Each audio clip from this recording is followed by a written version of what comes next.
وزیر خارجہ اسحاق ڈار نے ایرانی ہم منصب عباس عراقچی سے ٹیلیفونک رابطہ کیا ہے۔ پاک ایران وزرائے خارجہ نے بات چیت کے دوران علاقائی صورتحال پر تبادلہ خیال کیا۔ اسحاق ڈار کی خطے میں کشیدگی کم کرنے کی کوششوں کی حمایت کا اعادہ اور مسائل کے حل کے لیے مذاکرات اور سفارتکاری پر زور دیا۔ انہوں نے پاکستان کی جانب سے خطے میں امن و استحکام کے لیے سفارتی کوششوں کی حمایت کا اعلان کیا۔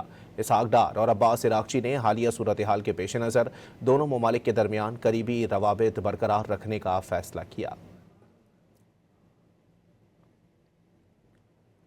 وزیر خارجہ اسحاق ڈار نے ایرانی ہم منصب عباس عراقچی سے ٹیلیفونک رابطہ کیا ہے۔ پاک ایران وزرائے خارجہ نے بات چیت کے دوران علاقائی صورتحال پر تبادلہ خیال کیا۔ اسحاق ڈار کی خطے میں کشیدگی کم کرنے کی کوششوں کی حمایت کا اعادہ اور مسائل کے حل کے لیے مذاکرات اور سفارتکاری پر زور دیا۔ انہوں نے پاکستان کی جانب سے خطے میں امن و استحکام کے لیے سفارتی کوششوں کی حمایت کا اعلان کیا۔ اسحاق ڈار اور عباس عراقچی نے حالیہ صورتحال کے پیش نظر دونوں ممالک کے درمیان قریبی روابط برقرار رکھنے کا فیصلہ کیا۔